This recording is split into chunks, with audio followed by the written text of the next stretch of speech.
O jornalista e comentador Ricardo Jorge Pinto está hoje connosco para a análise destas primeiras páginas. Olá, Olá, Ricardo. boa noite. Vamos começar aqui por esta questão I. Quando um guarda-redes comove o mundo, estamos a falar, obviamente, do Iker Casillas, a ponto de abrir jornais de rádios e televisões, encher primeiras páginas de jornais impressos, de receber palavras de apoio, não só de adeptos, mas também de clubes, de adversários, de federações. O que é que isto diz, não só do homem, mas também do impacto que o futebol tem na sociedade? Pois, diz muito sobre esses dois aspectos. Isto claramente não se aplicaria à grande maioria dos jogadores de futebol. Eu diria que haverá uma mão cheia de jogadores que teriam este impacto perante uma adversidade deste género, mas naturalmente isto também se liga àquilo que é o impacto que o futebol tem praticamente em todo o mundo, sendo um dos desportos mais populares no planeta. Agora, claramente esta é uma daquelas notícias negativas que ninguém gosta de ler, muito menos naturalmente o próprio atleta, que apesar de já estar avançado na idade, mostrava ainda uma vitalidade que o fazia ser um dos jogadores mais importantes do plantel de uma das principais equipas em Portugal.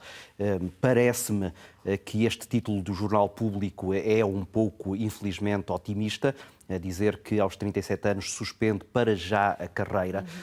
Quando se ouve os médicos a falar sobre o impacto de um infarto do miocárdio, ficamos todos com a percepção de que, muito provavelmente, isto pode ser mesmo o fim da carreira de Iker Casillas, porque esta é uma daquelas situações que deixa sempre sequelas muito complicadas num qualquer ser humano, muito mais num atleta de alta competição, que tem que estar preparado para esforços que não são compatíveis com as sequelas que uma situação destas deixa. Mas quem sou eu para dizer o que quer que seja, oxalá que isto seja apenas uma pequena suspensão na carreira do jogador, havendo vontade da parte dele para continuar como parecia que havia.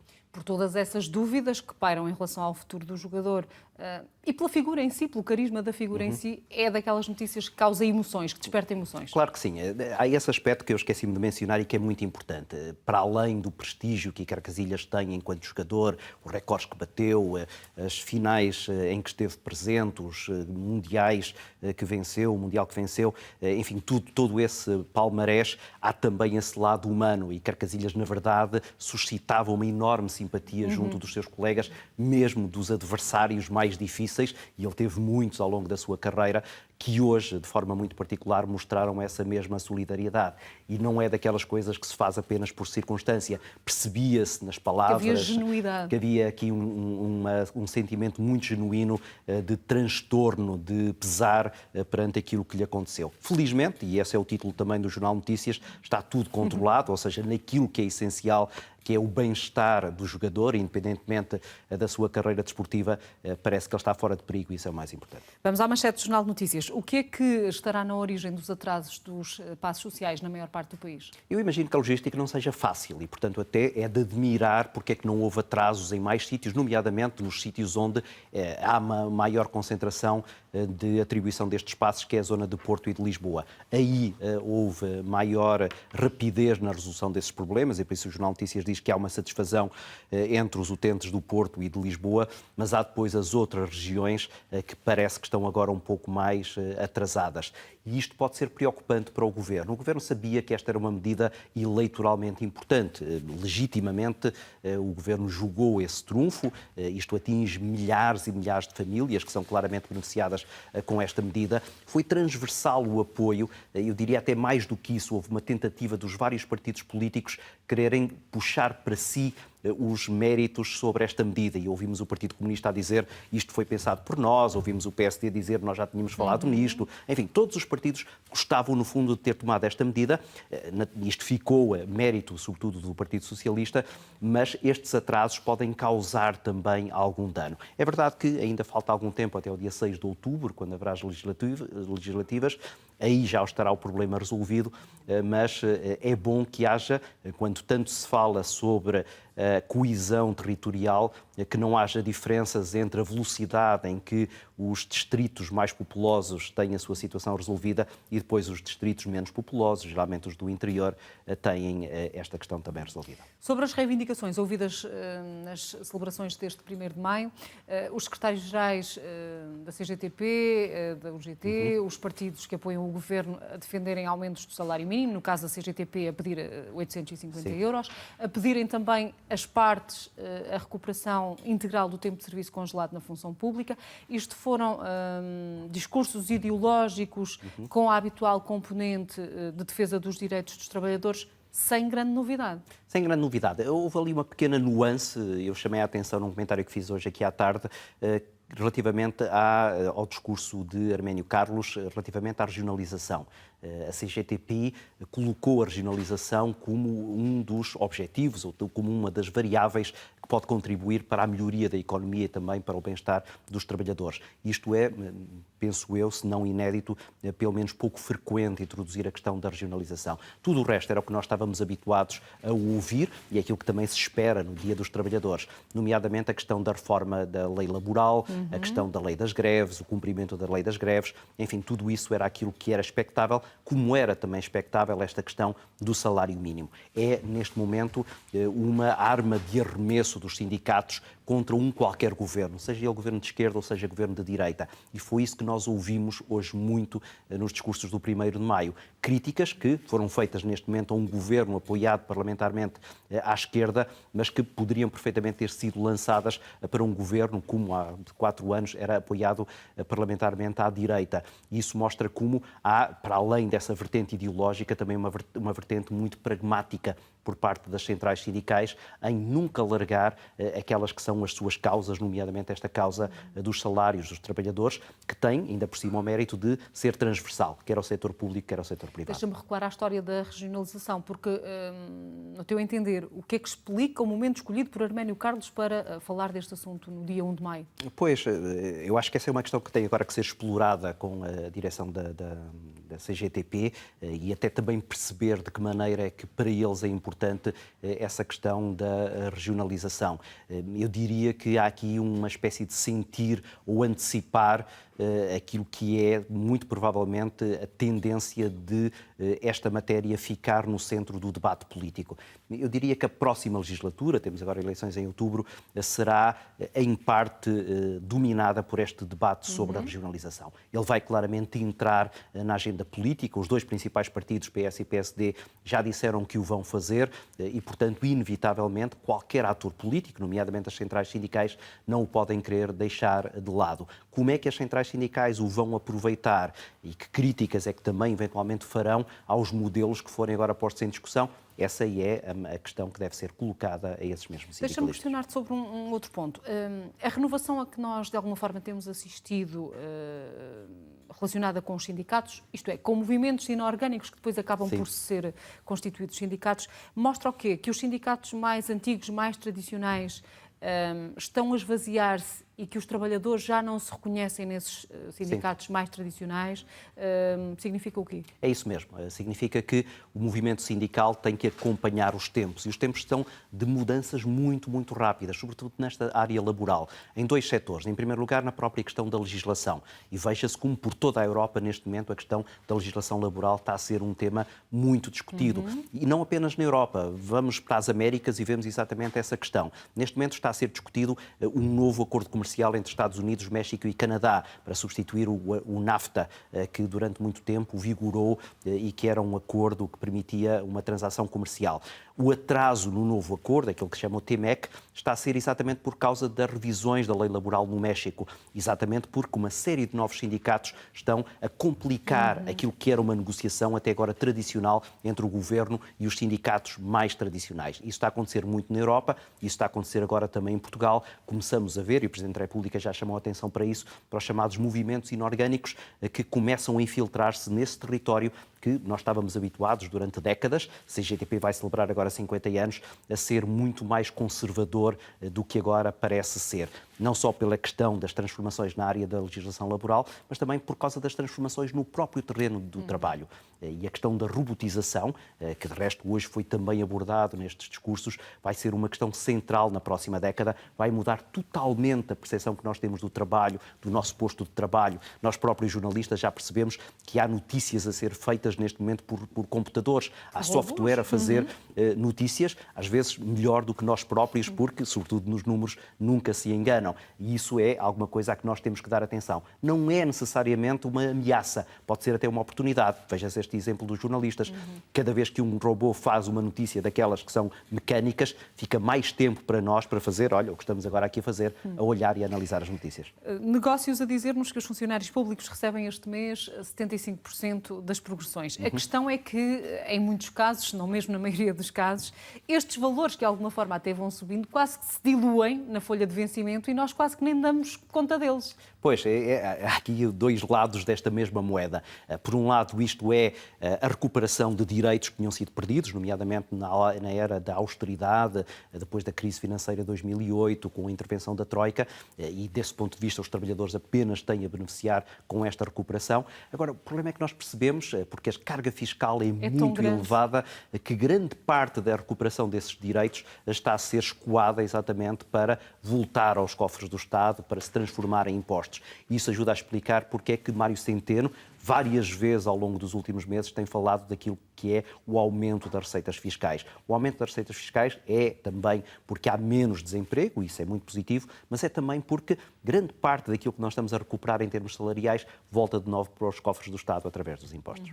E aqui a fotografia e o título principal de negócios, a revolução do 5G. Portugal estará mesmo na linha da frente desta revolução, Ricardo? Está a tentar estar.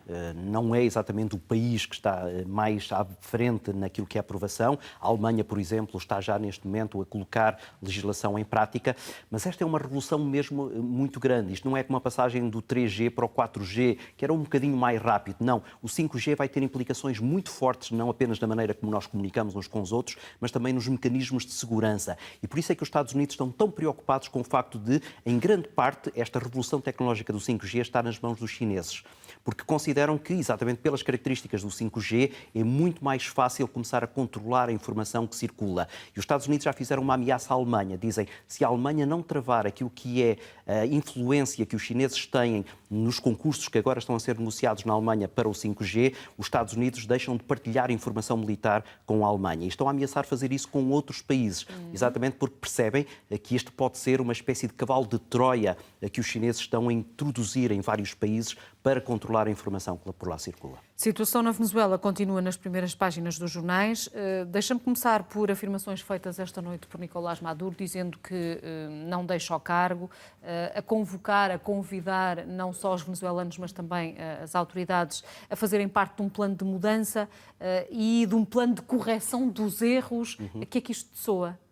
Retórica, isso é evidente e ele é muito bom nisso e está a apurar as suas próprias técnicas ao longo dos tempos. Há aqui um título relativamente à Venezuela que me parece muito otimista. Eu há pouco falava de um título otimista sobre Iker Casillas, agora falo sobre a Venezuela, que é o título do jornal I, que diz ninguém ganhou e ninguém perdeu até agora. Eu diria que nos últimos dias, se alguém perdeu, foi exatamente Juan Guaidó, porque ele descredibilizou-se quando veio fazer um anúncio de um golpe de Estado que afinal se percebeu tinha muito pouco de golpe, dando a entender que estava dentro de uma base militar, quando na verdade estava apenas em frente a uma base militar à qual nem sequer teve acesso. Viu-se a concluir que afinal, quando ele dizia que tinha os soldados do seu lado, tinha pouco mais do que 4 dezenas deles a participar nessa tentativa de golpe de Estado. Eu diria que a imagem do autoproclamado presidente interino da Venezuela ficou machucada com estas últimas horas, por exatamente ter criado uma expectativa exagerada relativamente àquilo que era a possibilidade de uma vez por todas, retirar o poder a Nicolás Maduro. Politicamente ele também não perde... como direi, não perderá margem de manobra e não perderá credibilidade junto dos próprios venezuelanos, porque estamos a falar desta tentativa gorada de avançar com uma ação que poderia resultar em alguma coisa. Estamos a falar daquela tentativa gorada de fazer entrar caminhões na Venezuela com ajuda humanitária. isto não começa a retirar-lhe margem de manobra política e a desacreditá-lo junto das pessoas? Não, eu penso que o maior problema de Guaidó não está dentro da Venezuela. Já percebemos que a Venezuela está dividida. Há aqueles que claramente estão ao lado de Maduro e vão ficar ao lado de Maduro até ao fim, e há aqueles que estão claramente contra Maduro e farão tudo para ajudar a oposição a retirar o poder a Maduro. E aconteça o que acontecer, aconteçam estes episódios, não é isso que vai alterar a percepção que os venezuelanos têm de um lado ou do outro. Quando eu falava da perda de credibilidade, estava a falar em termos internacionais, porque claramente a comunidade internacional, os países europeus, o grupo de Lima, que se tem colocado ao seu lado, este grupo de contacto de que faz parte também Portugal, tem estado muito colado a essa imagem de um presidente que, em 23 de janeiro, interinamente disse que queria fazer eleições. Ora, a verdade é que o próprio Parlamento Europeu lhe colocou um prazo para ele marcar essas eleições europeias. Ele já derrapou esse prazo várias vezes, ninguém lhe está a pedir responsabilidades e no momento em que se esperava que ele fizesse alguma coisa, ele aparece com um golpe de Estado que parece quase de brincadeira.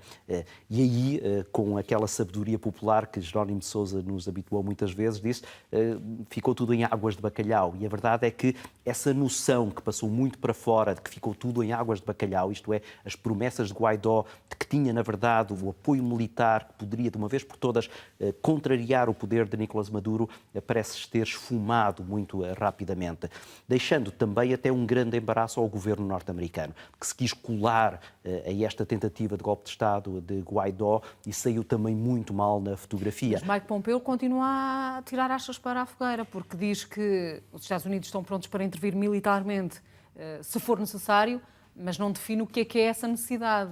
Quando é que essa necessidade há de ocorrer. Nem diz que o vai fazer, como Donald Trump também nunca disse. O que Donald Trump disse, e essas são as suas palavras, é todas as possibilidades estão em cima da mesa. Mas quando se pressiona dizendo assim, nomeadamente a intervenção militar, ele repete apenas a frase, todas as possibilidades estão em cima da mesa. E aqui a variável chama-se Rússia, porque a verdade é que se os Estados Unidos dizem que podem fazer esta intervenção militar, também os russos têm mexido as suas peças e têm, neste momento, uma ação militar preparada para intervir na Venezuela, no caso de, na eventualidade, os Estados Unidos quererem fazer essa mesma intervenção. Mas parece-te crível que em algum momento essa intervenção militar, seja por parte de quem for, venha a acontecer? Não, parece-me que não.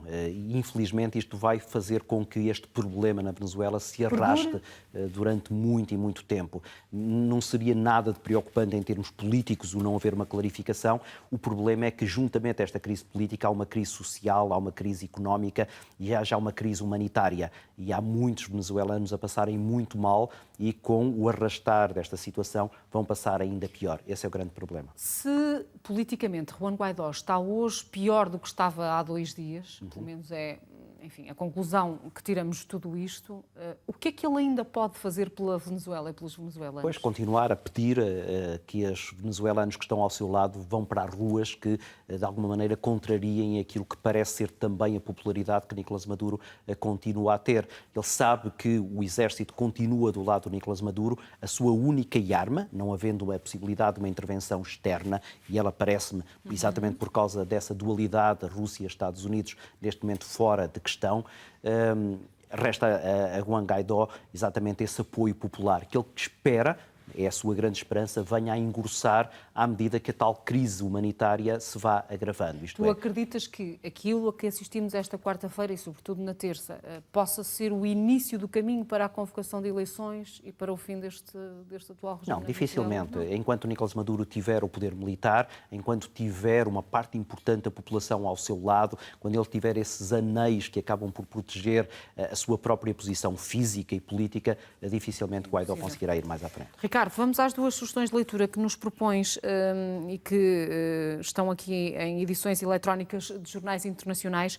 O jornal francês Le Figaro, por exemplo, com este artigo em que lemos que neste 1º de maio há sindicatos em França furiosos por terem dificuldades em se fazer ouvir. O ruído causado pelas tensões sociais que têm deixado destruição nas ruas de Paris tem dificultado o passar da mensagem das reivindicações que os sindicatos fazem. É o caso da CGT, cujo secretário-geral foi forçado a recuar na manifestação manifestação desta quarta-feira por causa de confrontos entre os desordeiros radicais, os chamados Black Blocs e as forças de segurança.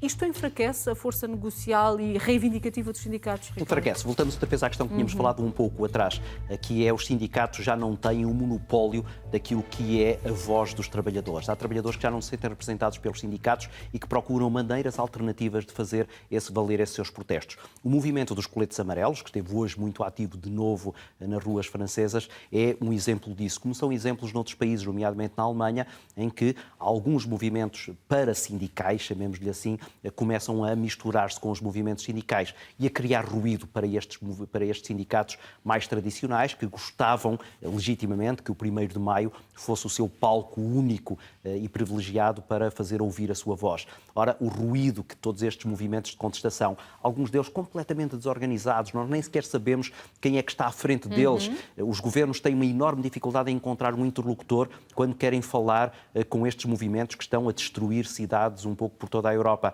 Ora, isso mostra como os sindicatos perderam um pouco a mão relativamente àquilo que era exatamente esse dar voz aos trabalhadores que agora procuram outros palcos. Ricardo, apesar do presidente francês ter anunciado por estes dias uma série de novas medidas justamente para tentar controlar, acalmar estas tensões, como vimos hoje, os protestos sucedem-se, há imensa violência, não havendo sinal de que as coisas possam abrandar, parece-te plausível, viável, que o governo possa vir a proibir as manifestações? E eu pergunto isto porque, apesar de o direito à manifestação estar consagrado por lei, aqui colidem outros direitos. Um direito superior, que é o direito à segurança pública, ao bem-estar público, ao evitar da destruição dos bens públicos.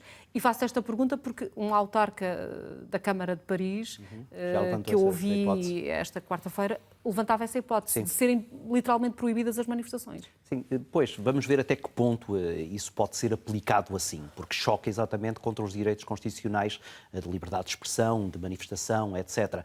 Mas a verdade é que em algumas situações os danos, quer físicos, quer patrimoniais, são tão grandes que isso começa a dar alguma legitimidade às autoridades que querem, se não proibir, pelo menos controlar. Veja-se como em Paris algumas zonas já foram exatamente retiradas daquele que é o palco dessas mesmas manifestações. Os Campos Elíseos, por exemplo, já não podem ser neste momento palco dessas manifestações e muito provavelmente estes círculos de proteção começarão a alargar-se, começarão também a ser mais duras as medidas para contrariar aquilo que é, porque está tudo misturado, uma ação quase que terrorista de grupos que lá está, nós nem sequer sabemos exatamente o que é que pedem, que tu começaste a colocar a questão de forma inteligente, que era, mas como é que um governo pode negociar, mesmo que faça cedências, mesmo que apresente medidas, como é que se trava estas manifestações? Não se trava, porque a verdade é que nunca se sabe o que é que do outro lado está a ser pedido.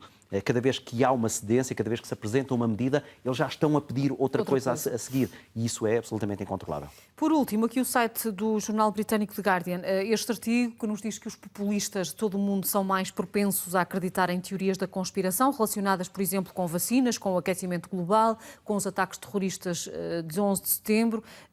São conclusões de uma pesquisa global de referência compartilhada exclusivamente com o Guardian.